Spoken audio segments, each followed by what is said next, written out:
नमस्कार जय जगन्नाथ आपण मान को अनेक अनेक शुभेच्छा स्वागत। आज हूँ तुला संक्रांति बा गर्भणा संक्रांति बा काठी बसा संक्रांति। ये गोटे कृषि भित्तिक पर्व यहाँ एवं आर मुख्य कारण बा उद्देश्य हूँ तुला संक्रांति की धान जो आम लगे थाए चाषी भाई मैंने आमर ताहा गर्भधारण समय हो जाए से ओडिया गोटे अच्छी जे आगे बुणु पछे बुणु गर्भणा को टुणु टुणु अर्थात गर्भणा समय आसिले धान सबू आपणकर गर्भधारण करे। तेणु से समय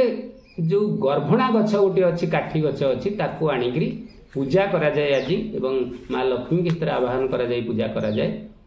तार उद्देश्य यह रहा ताकू नहींकरी आध्यात्मिक उद्देश्य नहीं कि सबू बिलरे आम जो चाष करचे खेत खंडे खंडे जे ताकू पोती दबा ताहले आउ रोग प्रोक दाउरू रक्षा पाइब आमर धान। किंतु आपन देखिए ओडियार जेते भी रही पर्वपर्वाणी तार वैज्ञानिक कारण सम्मत निश्चित से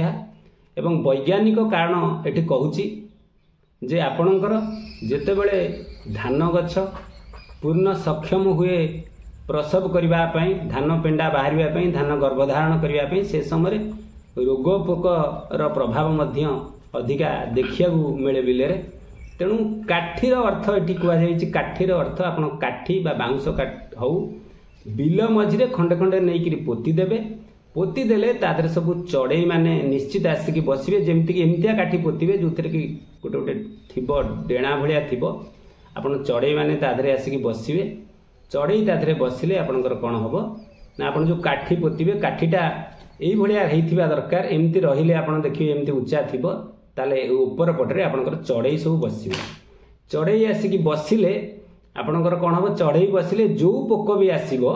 ताकू आपण से चढ़ई खाईदेव। तेणु ये गोटे साइंटिफिकाली देखा गले गुरुत्वपूर्ण जिनिस एवं आध्यात्मिक बाद से जिनस गुड़ाक आम सब पूजा पर्वाणी रे विभक्त करी